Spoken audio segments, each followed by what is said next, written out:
नौकरी में समस्या कैसे होगी खत्म? कैसे मिलेगा संतान सुख? पारिवारिक कलह से कैसे मिलेगी मुक्ति?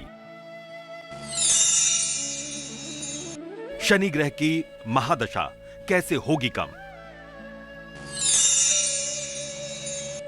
देखिए सिर्फ भाग्य चक्र में। सनातन धर्म में ऐसी साधनाओं और व्रतों का उल्लेख मिलता है जिसके करने से साधक और श्रद्धालु अपने निहित उद्देश्यों और मनोकामनाओं की पूर्ति कर सकते हैं। पूर्ण श्रद्धाभाव से किया गया व्रत निश्चित ही फलदायी होता है। हिंदू धर्म में कई ऐसे व्रत हैं जिनके करने से व्यक्ति अपने जीवन में लाभ प्राप्त कर सकता है। ऐसे व्रतों में एक है प्रदोष व्रत, जिसका सनातन धर्म में अहम स्थान है। ऐसे में आज हम अपने प्रोग्राम में प्रदोष व्रत की बात करेंगे और ये भी जानेंगे कि आखिरकार प्रदोष व्रत में भगवान शिव की आराधना कैसे करनी चाहिए और इसका महत्व आखिरकार क्या है। पंडित जी, प्रोग्राम की शुरुआत करते हैं और बताइए सबसे पहले कि भगवान की आराधना कैसे करनी चाहिए, प्रदोष व्रत का महत्व क्या है। जी, अगर आपने सभी तरह के जप कर लिए हैं, आपने सभी तरह के तप भी कर लिए हैं, व्रत भी आप कर चुके हैं और नियम भी लगातार पालन कर रहे हैं, देव पूजन के, देव आराधना के, मतलब हर वो काम आप कर लिए हैं अपने भाग्य को जगाने के लिए जो आप कर सकते थे, जप तप व्रत नियम। लेकिन इसके बाद भी आपके गृहस्थ जीवन में किसी भी तरह का दुख दिखाई देता है, संकट बना हुआ है, पारिवारिक क्लेश से पीड़ित हैं, तमाम तरह के प्रयास के बावजूद भी आर्थिक परेशानी आपके दरवाजे पे ही खड़ी है। हर समय पारिवारिक कलह से मन में तनाव बना हुआ है। यहाँ तक कि संतान आपकी आज्ञा का पालन नहीं करती है, संतान का सुख अभावग्रस्त हो गया है। नौकरी कर रहे हैं तो उसमें मन नहीं लगता है, नौकरी में ऑफिस के लोग तनाव देते हैं, कारोबार में परेशानियों का सामना करना पड़ा है। तो ऐसे व्यक्ति क्या कर सकते हैं? क्या कुछ उनसे गलत हो रहा है जिसे वो ठीक करके इन तमाम परेशानियों का एक हल निकाल सकते हैं? मैं आज आपको बताता हूँ। देखिए, यह जो सृष्टि बनी है त्रिआयामी सृष्टि है। यहाँ पे आप देखेंगे तो हर रंग 3 रंगों से रंगा हुआ है, सत रज और तम। सतोगुण प्रवृत्ति मतलब सात्विकता, रज मतलब राजसी और तम मतलब तामसिक, अंधकार से संबंधित है। लेकिन तम का बहुत विस्तृत अर्थ होता है। यहाँ सिर्फ इतना जानिए कि तम का अर्थ अंधकार से होता है। तीनों गुणों के आधार पे सृष्टि में 3 देवताओं को स्थान दिया गया। सत में इस सृष्टि के रचयिता ब्रह्मा जी, रज में इस सृष्टि के पालनकर्ता श्री विष्णु और तम महादेव जो सृष्टि के विनाश का कारक बनते हैं, संहार करता है। जो सृष्टि के पहले थे, सृष्टि के अंत में भी वही रहेंगे। आदि हैं, अनंत हैं, सब कुछ स्वयंभू कहा जाता है। ऐसे में इन्हीं स्वयंभू की आराधना करने से जो तमाम आपके दोष हैं, जो तमाम आपकी पीड़ा है, उससे आपको मुक्ति मिल सकती है।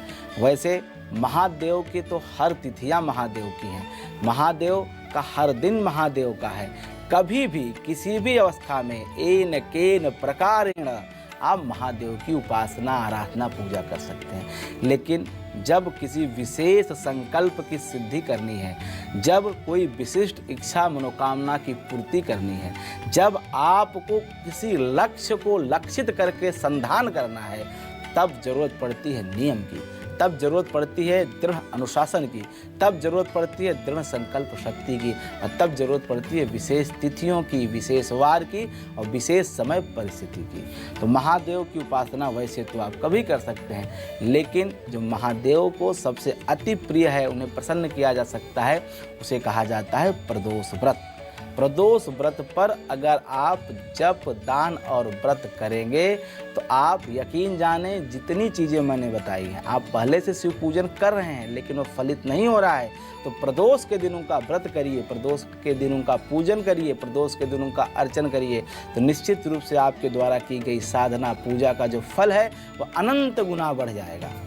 अगर आपकी जन्म कुंडली में संतान भाव निर्बल है, पंचम भाव पीड़ित है, राहु वहाँ बैठा है, संतान का सुख नहीं हो रहा है, संतान बार बार जो है आपकी आज्ञा की अवहेलना करता है, आपके मन अनुकूल व्यवहार नहीं करता है, आपको संतान सुख मिलने में विलंब हो रहा है, या बाधा आती है तो ऐसे लोगों को प्रदोष का व्रत करना चाहिए और छोटी सी भूमि का टुकड़ा या भूमि के निमित्त कहीं धन दान करना चाहिए। कहीं मंदिर आदि का निर्माण हो रहा है तो उसमें धन का आदि का सहयोग करना चाहिए और प्रदोष व्रत जरूर रखना चाहिए। भूमि का संबंध मंगल से है तो मंगल को ठीक रखने के लिए, पंचम भाव को ठीक रखने के लिए भूमि का दान आपके लिए श्रेष्ठ साबित होगा। बड़ा भूमि का टुकड़ा दान नहीं कर सकते तो जहाँ मंदिर या ऐसी कोई सार्वजनिक संस्था का निर्माण हो रहा है वहाँ आप सहयोग कर सकते हैं। संतान सुख की प्राप्ति के लिए शुक्ल पक्ष की त्रयोदशी को जब शनिवार आए, याद रखें त्रयोदशी तिथि होनी चाहिए, शनिवार का दिन होना चाहिए। यह कॉम्बिनेशन बहुत अनिवार्य है और उस दिन से पूरे साल प्रदोष व्रत का संकल्प करें और संध्या के समय शिवलिंग का अभिषेक करके सत्तू, घी और शक्कर का भोग लगाएं। 8 दिशाओं में देखिए, वैसे होती तो 4 दिशाएं हैं लेकिन 4 कोनों के साथ 8 दिशाएं और फिर आकाश और भूमि, यह कुल 10 दिशाओं को बताया है वास्तुशास्त्र में। लेकिन यहाँ आपको सिर्फ 8 दिशाओं में 8 दीपक जलाने की बात कही गई है। ईशान से शुरू करके ईशान, पूर्व, अग्नि, पश्चिम, दक्षिण, नैऋत्य, पश्चिम, वायव्य और उत्तर, इन 8 दिशाओं में आप 8 दीपक जलाएं। नंदी को जल और दुर्वा अर्पित करें। उनके सींग और पूंछ का स्पर्श करने के बाद उनसे अपनी प्रार्थना करें। पूजन के पश्चात आप महादेव के साथ उनकी जीवन संगिनी माता पार्वती, जो इस सृष्टि में सौभाग्य की देवी हैं, मंगल की देवी हैं, साक्षात मंगला गौरी हैं, स्कंद की माता हैं, उनके साथ शिव पार्वती की आरती करें। यह पूरा पूजन का जो विधान है प्रदोष के दिन अगर श्रद्धापूर्वक कर लिया जाए तो जो भी आपके जीवन का कष्ट और पीड़ा है उन तमाम पीड़ा और कष्ट से आपको जरूर मुक्ति मिलेगी। आपकी समस्त मनोकामनाएं पूर्ण होंगी।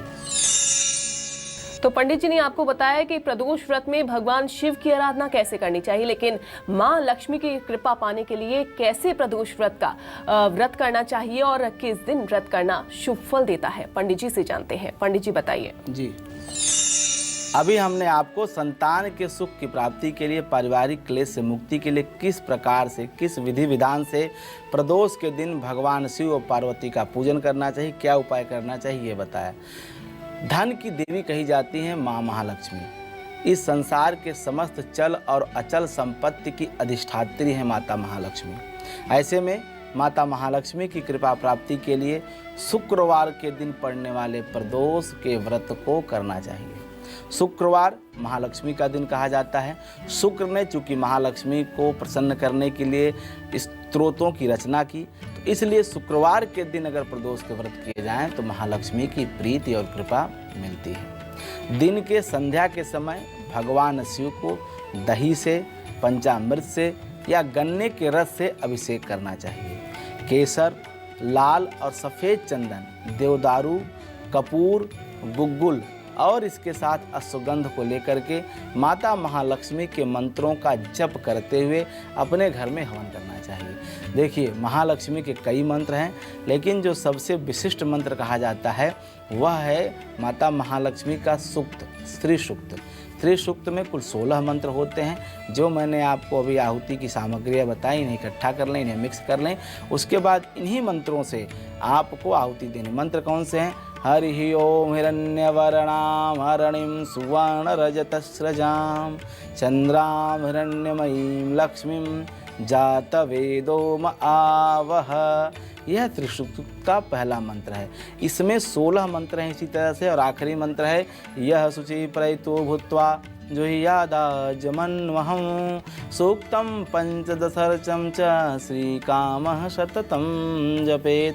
इन्हीं 16 मंत्रों से 16 आहुति आपको देनी है। ऐसा करने से धन, संपत्ति, सौभाग्य और जीवन के प्रत्येक क्षेत्र में आपको सफलता मिलेगी। इसके अलावा अगर आपकी जन्म कुंडली आपको ज्ञात है, आपने अपनी जन्म कुंडली बनवा रखी है और आपकी जन्म कुंडली में शनि की दशा चल रही है, शनि की दशा वैसे तो ठीक नहीं कही जाती है लेकिन अगर भाग्येश है या पंचमेश है तो निश्चित रूप से शुभ फल करेगी। लेकिन अगर कहीं यह शनि आपके लिए द्वितीय भाव का स्वामी है, सप्तम भाव का स्वामी है अष्टम भाव का स्वामी है और इन्हीं 3 में से किसी स्थान में बैठा है, द्वितीय में, सप्तम में या अष्टम में। तो ऐसे में निश्चित जानिए शनि आपके लिए मारक फल देने वाला है, कुछ न कुछ सेहत को खराब जरूर करेगा। तो ऐसे में शनि की पीड़ा से मुक्ति के लिए, उत्तम स्वास्थ्य के लिए, दीर्घायु जीवन के लिए, किसी भी तरह की दुर्घटना से बचाव हेतु आपको मृत संजीवनी विद्या का प्रयोग करना चाहिए।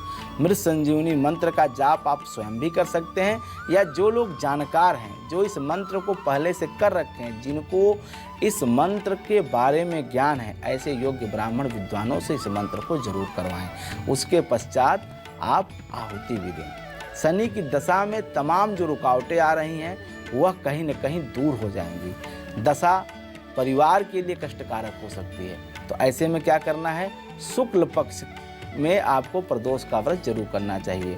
महीने में 2 पक्ष होते हैं, कृष्ण पक्ष और शुक्ल पक्ष। तो शुक्ल पक्ष का प्रदोष व्रत करने से समस्त प्रकार के पारिवारिक पीड़ा से मुक्ति मिलती है।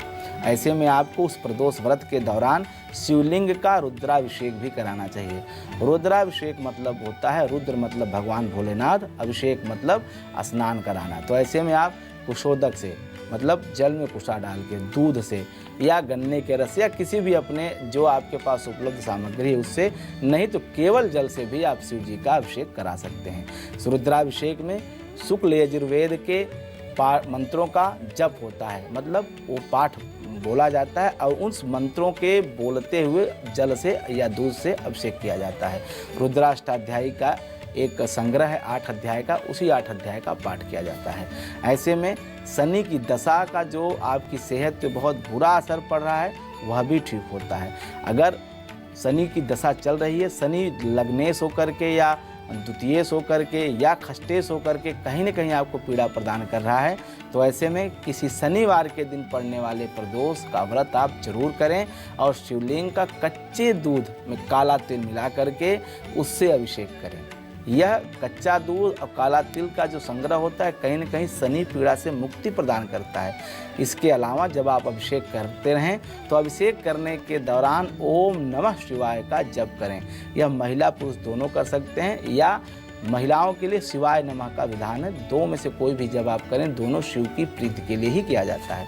शनिवार के दिन आप हनुमान जी की भी आराधना कर सकते हैं। शनिवार के दिन हनुमान जी को सिंदूर का चोला चढ़ाया जाता है और हनुमान कवच का पाठ किया जाता है। ऐसे में हनुमान जी अष्ट सिद्धि नवनिधि के दाता कहे जाते हैं। अष्ट सिद्धि और नवनिधि की शक्ति है उनके पास, किसी को प्रदान करने, उनके पास नहीं है, वह किसी को दे सकते हैं, क्योंकि ऐसा वर उनको माता जानकी ने दिया है, माँ स्वयं जगदम्बा सीता ने उनको दिया है कि यदि आप चाहें तो अपने किसी भक्त को, अपने किसी चाहने वाले को आप अष्ट सिद्धि और नवनिधियों का सुख वरदान प्रदान कर सकते हैं। तो ऐसे में मंगलवार या शनिवार के दिन अगर हनुमान जी को सिंदूर का चोला चढ़ाया जाए तो समस्त प्रकार के आपके जो दुख हैं, जो आर्थिक संकट है, जो शिक्षा में असफलता है या शनि की दशा चल रही है, शनि की कोई पीड़ा चल रही, उससे आपको मुक्ति जरूर मिलेगी। तो पंडित जी ने आपको बता दिया कि शिव की आराधना कैसे करनी चाहिए, माँ लक्ष्मी को प्रसन्न कैसे किया जा सकता है, किन बातों का ध्यान रखा जा सकता है। लेकिन अब जानते हैं पंडित जी से कि शनि के प्रकोप को शांत करना हो तो कैसे प्रदोष व्रत का व्रत करना चाहिए, नौकरी या व्यापार में परेशानी हो तो पंडित जी कैसे पूजा अर्चना करनी चाहिए, किन बातों का ध्यान रखना चाहिए जो नौकरी पेशा लोग हैं, बताइए हमारे दर्शकों को। अभी तो हमने आपको शनि की दशा से मुक्ति के लिए कुछ शिव जी और हनुमान जी संबंधित उपाय बताए, लेकिन शनि के प्रकोप को शांत करने के लिए प्रदोष व्रत का नियम बहुत आदिकाल से कहा गया है। प्रदोष व्रत रखते हुए लोहा, तिल, काली उड़द, शकरकंद, मूली, कंबल, जूता, कोयला, ये जो शनि की वस्तुएं हैं इनके दान करने का विधान है। प्रदोष व्रत के दौरान प्रदोष काल में ही दान करना चाहिए। इससे शनि से उत्पन्न होने वाले रोग, क्लेश, दरिद्रता, घर की अशांति, नौकरी, व्यापार में जो समस्या है, परेशानी है, वह शिव कृपा से जरूर दूर हो जाएगी। अगर आपकी कुंडली में मांगलिक दोष है, मांगलिक दोष कहा जाता है लग्ने व्यज पाताले जामित्रे चाष्टमे कुजे कन्या भरता विनाशाय भरता कन्या विनाशता। मतलब अगर आपकी जन्म कुंडली में 1, 4, 7, 8, 12 में भाव मंगल है तो निश्चित रूप से आप मांगलिक दोष की कुंडली है। जो लोग मांगलिक हैं, अन्यथा मंगल जिनका नीच राशि में 6, 8, 12 में बैठा है, बार बार शारीरिक चोट चपेट लग जाती है, दुर्घटनाएं हो जाती हैं। कभी पैर में चोट लग गई, कभी हाथ में जो है चोट लग गई, कभी दरवाजे में उंगली आ गई, किसी तरह से ठोकर लग गई। तो ऐसे में कुंडली में मंगल ग्रह की अशुभता को ठीक रखने के लिए, जो मंगल ग्रह अशुभ होकर के आपकी सेहत पर खराब असर डाल रहा है, आपके शरीर में ऊर्जा की कमी है, क्योंकि आयुर्वेद में कहा गया है कि मंगल अग्नि का कारक है और जब तक शरीर में प्राणाग्नि जल रही है तब तक ही शरीर में श्वास चलेगी, तब तक शरीर में जीवन संभव है। जिस दिन यह प्राणाग्नि बुझ जाएगी उस दिन यह जीवन शांत हो जाएगा, शरीर शांत हो जाएगा, मिट्टी हो जाएगी शरीर। तो ऐसे में मंगल को ऊर्जा का कारक माना गया है। तो शरीर में मंगल का बैलेंस ठीक रखने के लिए, आत्मविश्वास को बनाए रखने के लिए क्या करना चाहिए वो बताता हूँ। आपको मंगलवार के दिन पड़ने वाले प्रदोष को व्रत जरूर करना चाहिए। व्रत के साथ साथ शिव जी से संबंधित मंत्रों का जप करना चाहिए। मंगल के संबंधित वैदिक मंत्र ओम अग्निर्वधा दिवः ककुत्पति पृथिव्या अयम अपागं ऋतागं सृजन्वति, यह मंगल का वैदिक मंत्र है, इसका जप करना चाहिए। या ओम अंग अंगारकाय नमः का भी आप जप कर सकते हैं। इससे जहाँ मंगल की पीड़ा से मुक्ति मिलेगी, वहीं आपके अंदर जो जीवन की ऊर्जा है, जो प्राण ऊर्जा है, वह प्रज्वलित होगी, आप दीर्घायु होंगे। संध्या के समय शिवलिंग का शहद से अभिषेक करना चाहिए, क्योंकि शहद से अभिषेक करने से रोग मुक्ति होती है, दीर्घायु जीवन मिलता है। भौम प्रदोष का एक शब्द आता है शास्त्र में। भौम मतलब मंगल, प्रदोष मतलब प्रदोष, अर्थात ऐसा प्रदोष जो मंगलवार के दिन पड़े, उसमें आप संध्या के समय हनुमान चालीसा का पाठ करें। मसूर की दाल, लाल कपड़ा, गुड़, तांबे का बर्तन, इन वस्तुओं का दान करें। यदि आप ऐसा करते हैं तो निश्चित रूप से मंगल की पीड़ा से मुक्ति मिलेगी।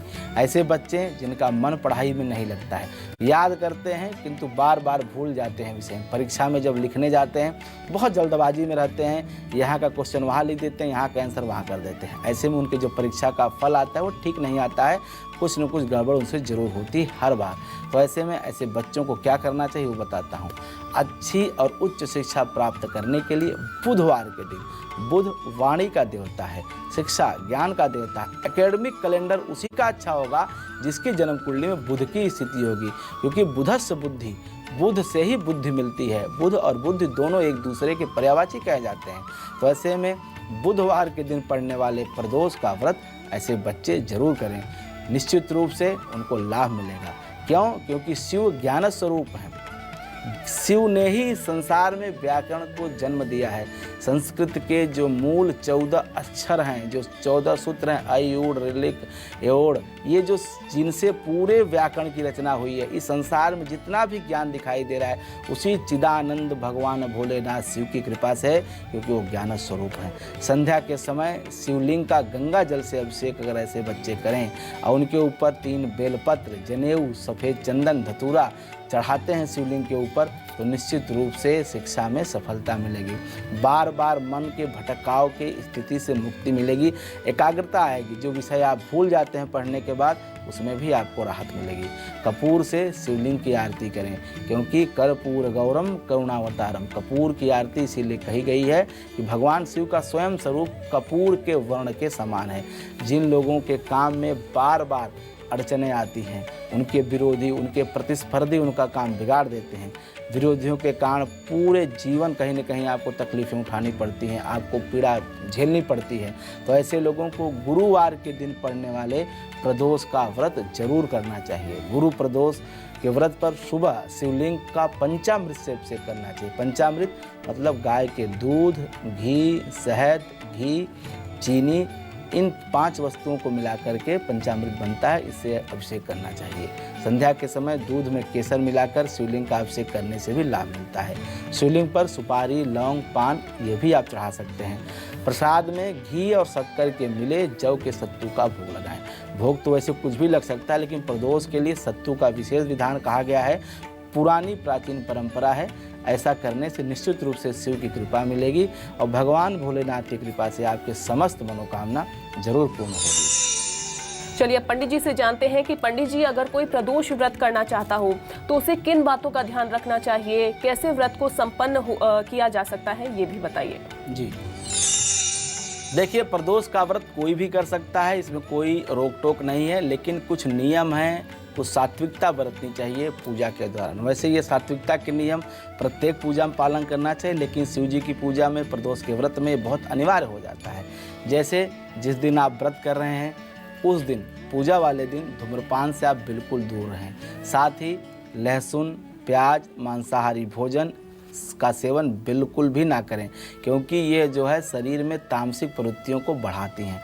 अगर आप भोजन कर रहे हैं तो ध्यान रखें कि किसी एक ही समय आपको आहार लेना है।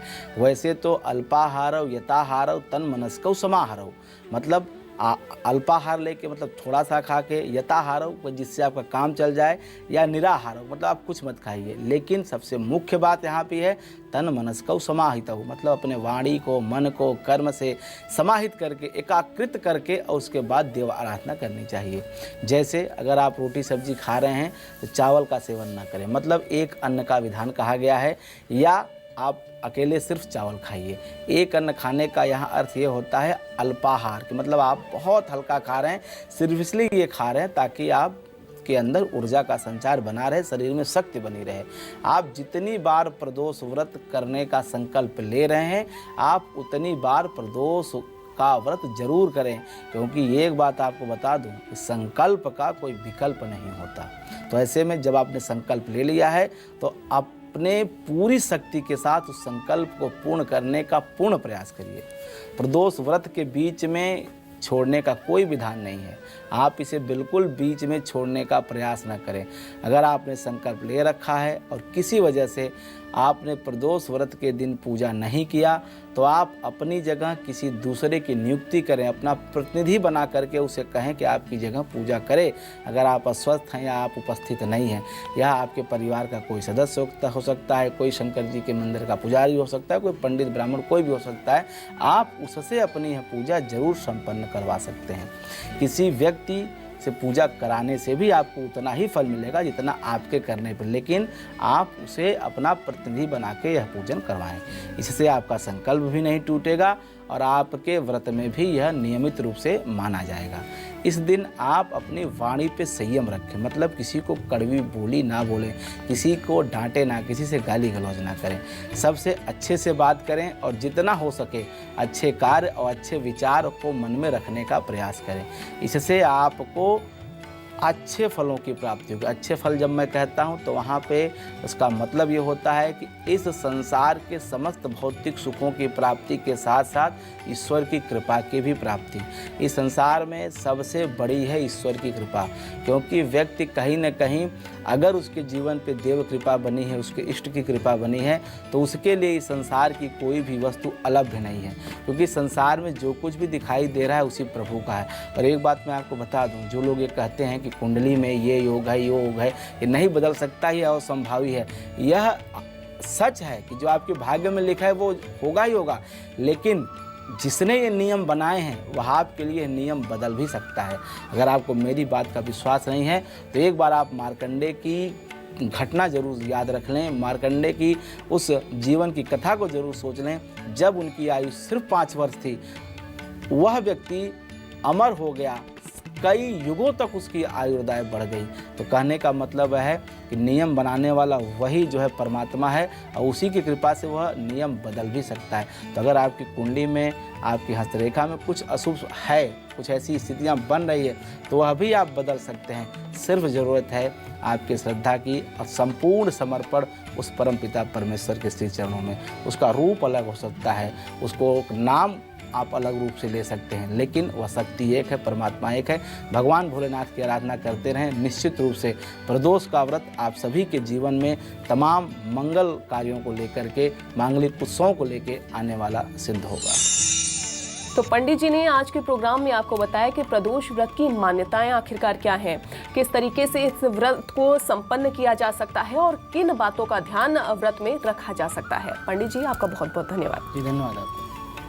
भाग्य चक्र में आज बस इतना ही। आगे के एपिसोड में हम कुछ और विषयों पर पंडित जी से विस्तार से चर्चा करेंगे, लेकिन आज हमें दीजिए इजाजत और आप देखते रहिए न्यूज़ 24 मध्य प्रदेश छत्तीसगढ़। नमस्कार। नमस्कार।